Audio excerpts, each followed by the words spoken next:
It's only human to feel some doubts and fears when you begin to spread your confidence wings. Some days your confidence may simply seem fragile and feel as if the least little thing can set you back to withdrawal and make you fall from the success ladder. Your confidence may waver from day to day or minute by minute, depending on your physical and mental well-being.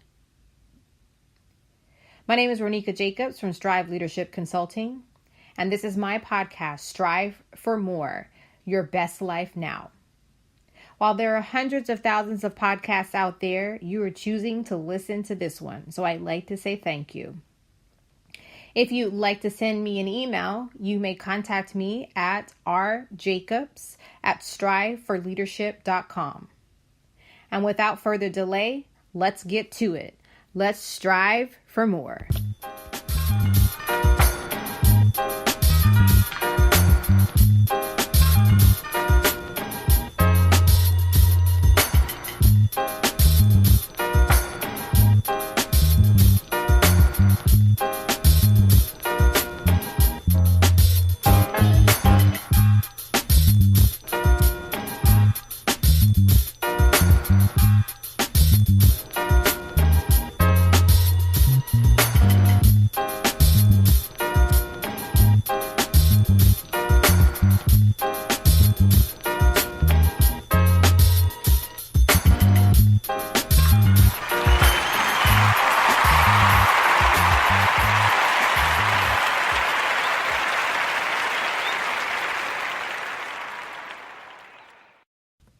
This is episode 107, Building Confidence When Your Confidence Wavers.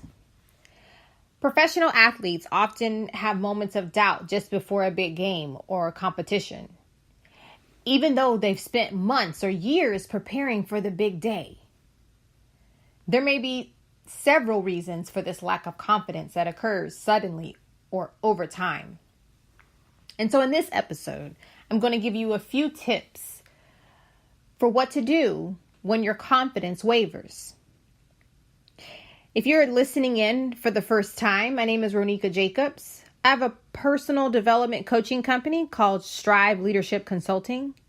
If you want to find out more information, you can visit my website at www.striveforleadership.com. I also have several webinars that you can view on my website under courses. Everything is centered around personal development and coaching for your career and life. If you're interested in coaching for yourself, please reach out to me and I can let you know some of my coaching packages.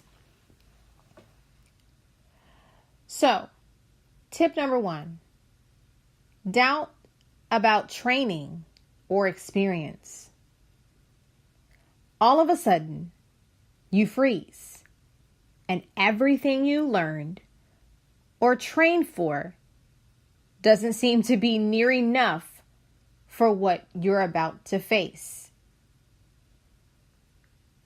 We have something called an amygdala in the back at the base of our brain. It's our fight or flight response that comes out of this area. Whenever we're faced with intense pressure, the amygdala gets fired up. And so what happens, we go into our primitive brain. And so either we're going to fight and we're going to perform, or we're going to flight or flee. But when you know that you have prepared yourself ultimately for that big game or the big dance or the big presentation, the more prepared you are, the less likely you are to clam up. So don't doubt yourself when you know you've been preparing for that particular moment. Reason number 2. Fear of failure. Any type of fear can be paralyzing. But fear of failing at something that you wanted so badly or have worked for so tirelessly to succeed is a fear most of us experience at one time or another. And it's really not the fear of failure that bothers us. It's the fear of being embarrassed. We don't want to be embarrassed and have to face others. That's truly what we fear. Reason number 3. Worried about disappointing. If you have people who are depending on you, for example, like a team effort, to follow through and be successful, that's the intended goal.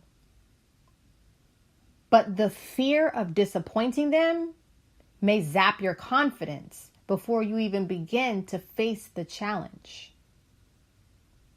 So again, being more prepared helps you in the face of this disappointment. But then, if you realize that you may need some support or help from your team, don't be afraid to call upon them when you need them the most. And if you're a part of the team that won't help you, then that's not a team. Team members support each other. They're there for each other. They don't criticize just because someone is having trouble. Reason number 4, response to criticism. Even a small comment of criticism can cause your confidence to waver, and then it makes it difficult for you to carry on with the challenge.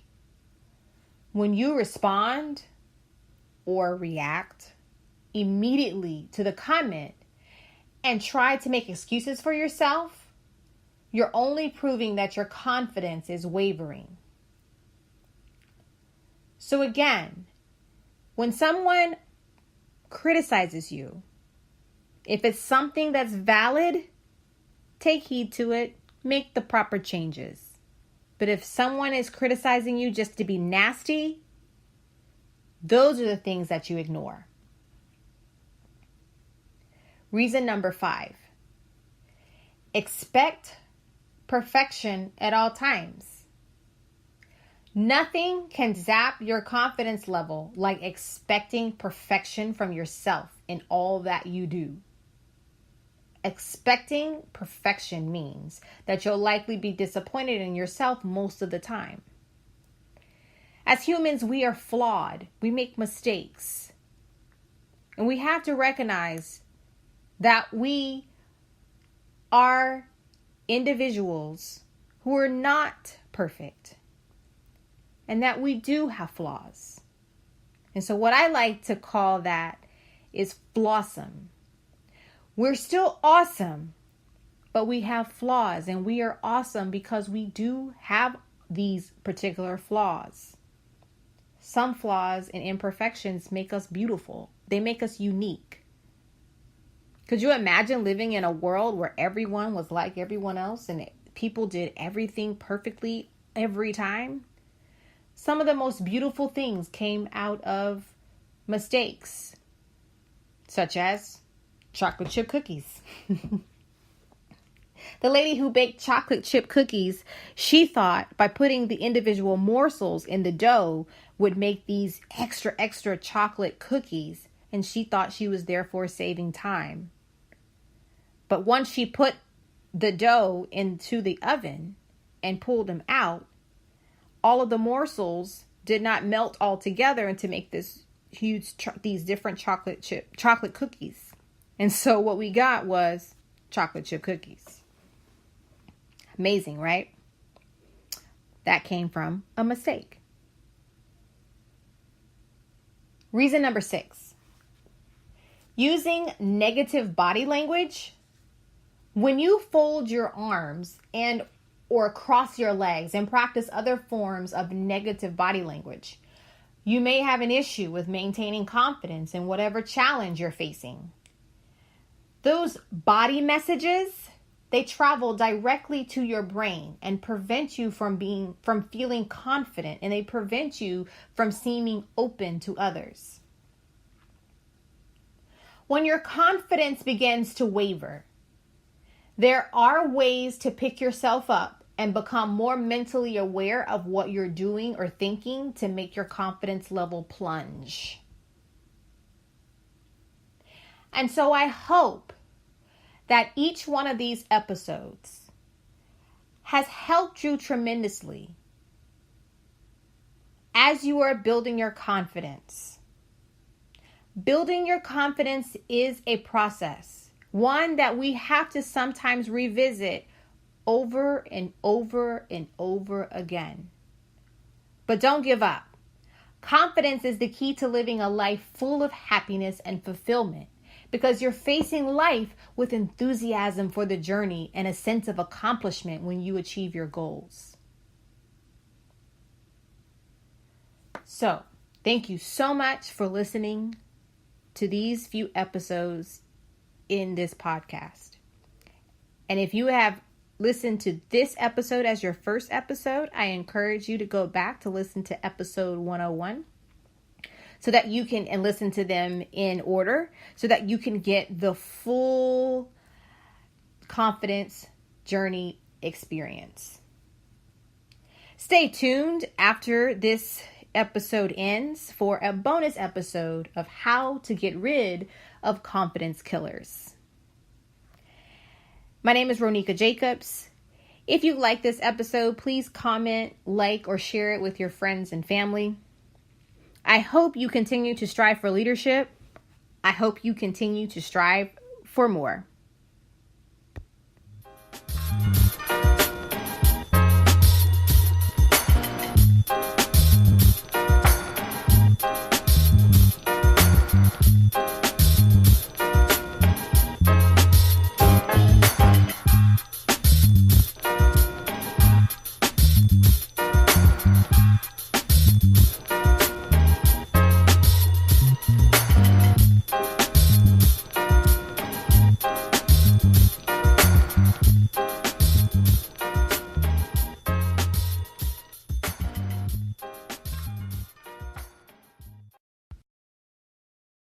So this is a bonus episode.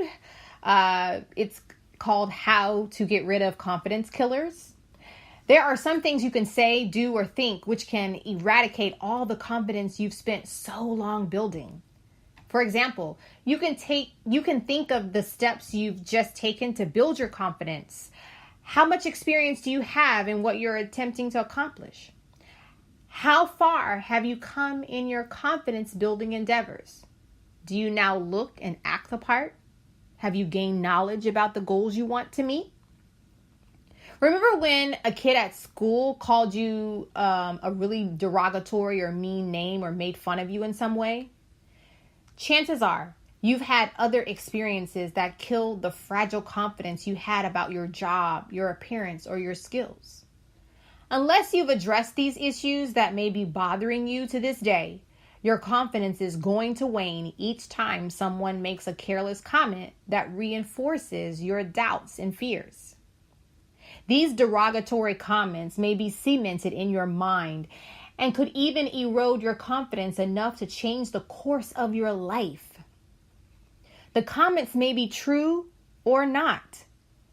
You've likely never questioned them or analyzed them enough to say one way or the other. The negativity you've chosen to accept may become part of your self-image and keep you from reaching your goals and achieving the success you want out of life. It's time to confront the negativity that's keeping you back and let it go, whether it has merit or not. When you first feel your confidence wane, it's time to take action.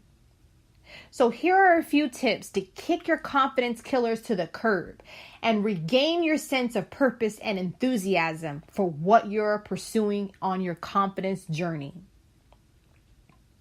Tip number 1, don't let one mistake knock you out of the game. Consider how long you've been working on this aspect of your confidence. For example, if you've been training to play soccer for only a year, That's how long you've been developing your confidence level in the sport.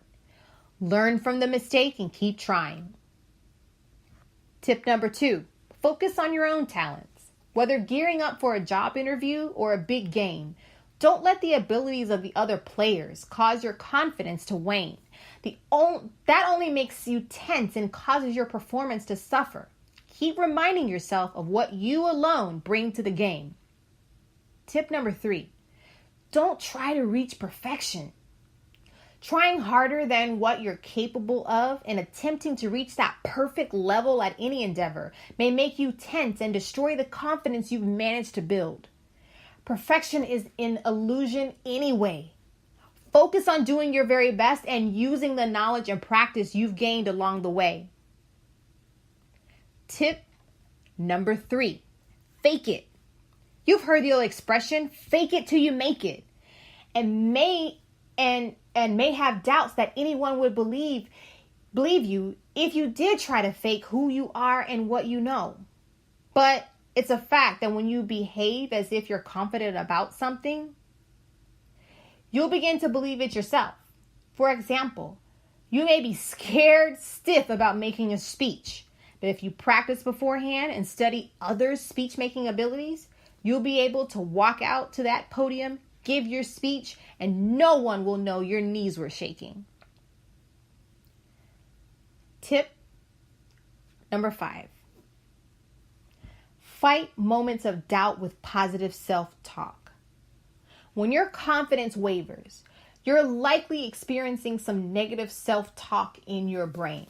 I can't do this. I'm too stupid to go forward. I don't have enough experience. And other phrases can zap your confidence before you ever take action. Try to remember that every time you fail, you become stronger because there's lessons in failures. That's because you learn from the mistakes you make and know how to do it better next time. You'll begin to realize that it's not the end of the world if you don't succeed at everything you try. In fact, maybe the universe is attempting to point you in a different and better direction. Don't let confidence killers keep you from what you want to do and be. Learn how to boost your confidence so the killers don't have a chance. Strive for more.